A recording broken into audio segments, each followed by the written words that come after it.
Olá pessoal, saudações a todos. Vamos para mais uma semana de aula, né? Para mais uma semana de estudos aí de filosofia, né? Da disciplina de filosofia. Bom, hoje nós vamos dar sequência àquela aula iniciada na semana retrasada sobre o homem como um ser político. Então eu deixei para vocês no grupo um roteirinho de estudos, iniciando a nossa abordagem, a nossa análise sobre a política, né? Sobre a posição do ser humano como um ser político na sociedade. Então, nós vamos dar sequência na aula de hoje, né? Então eu vou gravar o vídeo, eu vou tentar não me alongar muito no vídeo. Caso eu perceba que esteja alongando, eu vou gravar dois vídeos para vocês. Eu vou gravar um próximo vídeo, ok? Para não ficar muito longa a aula.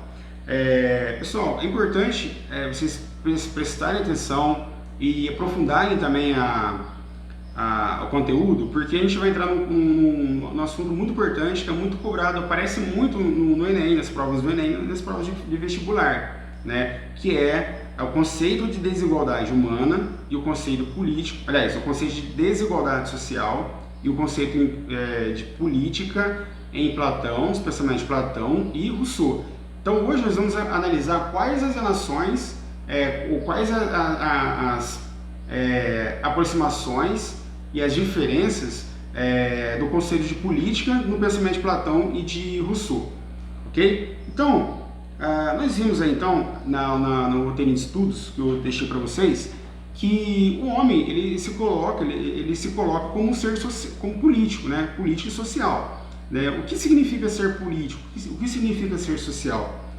Político, o homem como ser político é um homem imerso numa sociedade, né? E você inserido em uma sociedade, no contexto social, interagindo na sociedade, você tem posições, você tem você coloca as suas ideias, seu pensamento, seu estilo de vida, seu jeito de se comportar na sociedade, né, de acordo com aquele ambiente em que você vive, né? E esse modo do homem se comportar, ele já assume uma posição política, né? Então, por exemplo, quando a pessoa diz que não gosta de política, não gosta de discutir política, você já está estabelecendo, adotando uma posição política, né? Então, ou seja, você não tem como fugir, você é político por natureza. O Aristóteles dizia isso. O filósofo grego Aristóteles dizia que o homem ele é político por natureza, né? E é social por natureza também, porque as duas concepções, os dois conceitos, política e sociedade, elas se relacionam, né? Você exerce a sua posição política dentro da sociedade.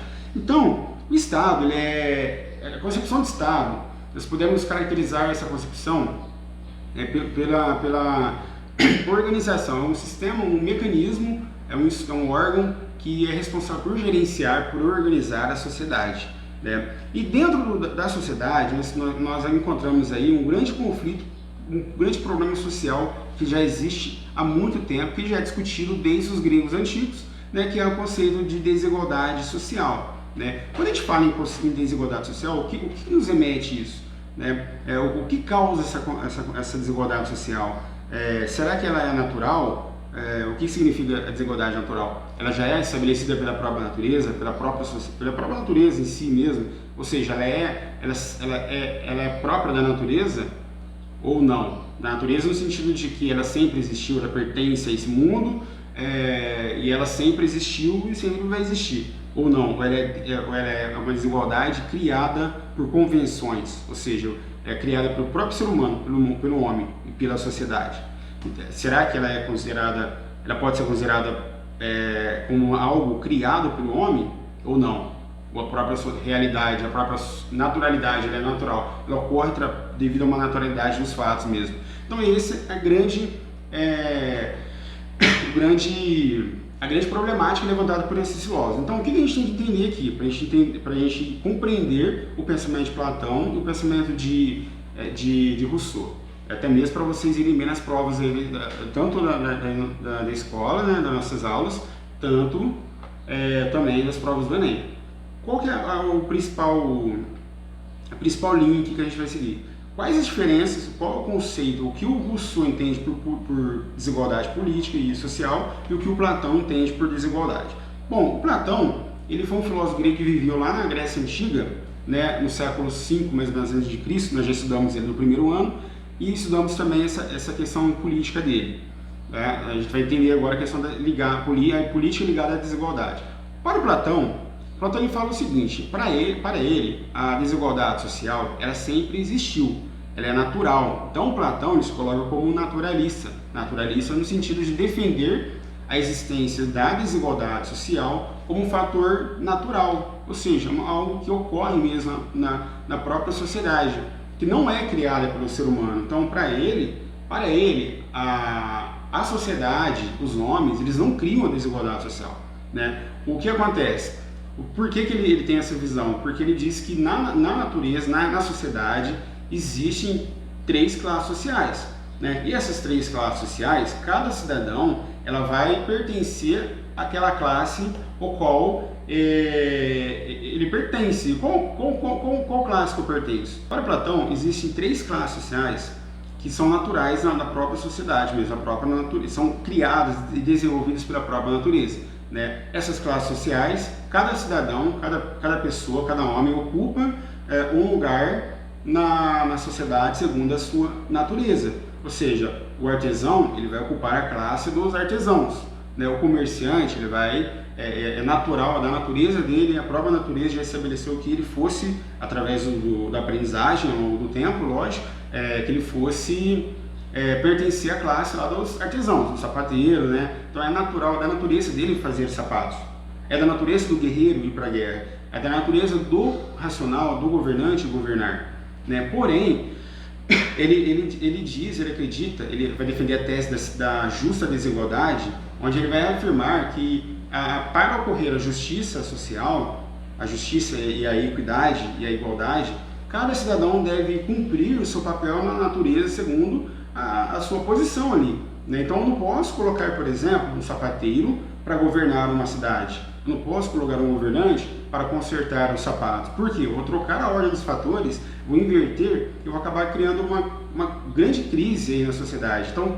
para ele, principalmente na época que ele vivia, né, com aquela crise política que a Atenas passava na época, que até condenou Sócrates à morte, né, levando Platão a ficar desiludido da política, o que ele vai dizer? O que o Platão fala? Ele falava que a crise política que ocorre na sociedade é causada justamente pela inversão desses papéis, né? Então o homem, ele não cumpre, quando um homem é um cidadão, ele não cumpre o seu papel segundo na sociedade, segundo a sua natureza, ele acaba gerando uma crise e aí é que vai gerar os conflitos sociais. Por que acontece isso? Porque o Platão ele fala que a desigualdade, ela existe, a desigualdade social, porém nós temos uma justa desigualdade.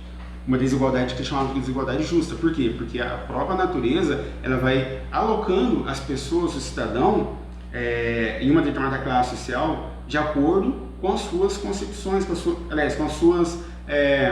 sua produção educacional, de acordo com as suas aptidões, né, durante o processo de ensino.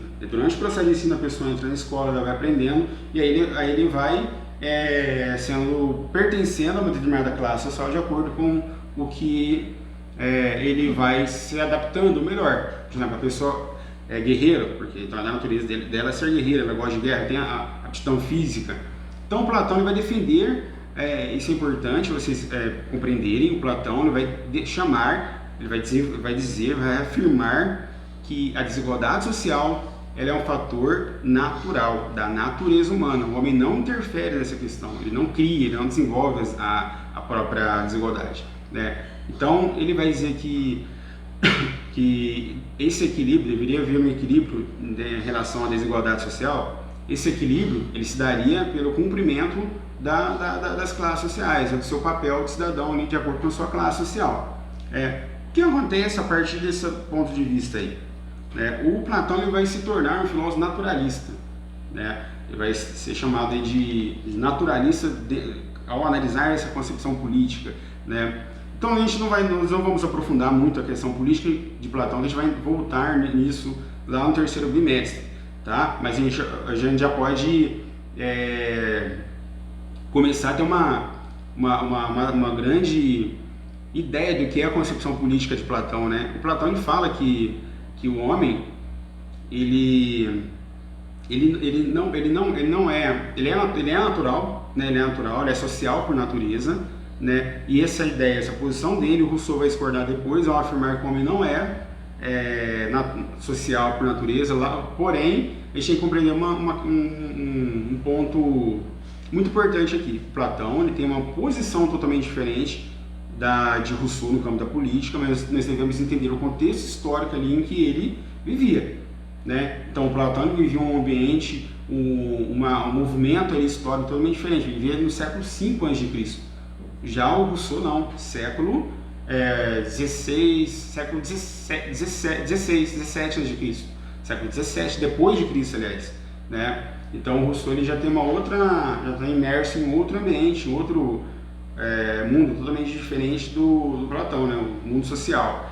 Então, pessoal, eu vou interromper essa aula, eu vou começar outra, eu vou gravar outra somente sobre Rousseau, para a gente entender e compreender o papel aí do cidadão político, ou a concepção política e da desigualdade social em Rousseau, que é totalmente diferente da de Platão, ok? Então, para fechar aqui a aula, Platão ele dizia que jamais deveria haver acordo entre os homens, né? Por quê? Porque as leis ela é regida de acordo com a natureza. O que são acordos? O que são convenções quando a gente diz acordo? Quando a gente diz acordo, acordos seriam a criação das leis decididas pelo próprio ser humano, né?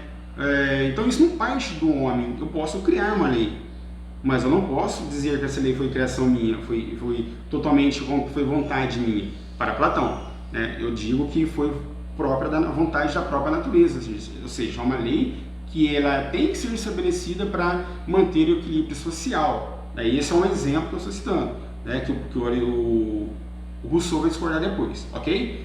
Pessoal, então eu aguardo vocês para a nossa aula seguinte e vamos fazer as anotações, tá, no caderno, para caso for surgirem dúvidas, vocês vão me procurando depois no WhatsApp, ok? Um abraço e até daqui a pouco.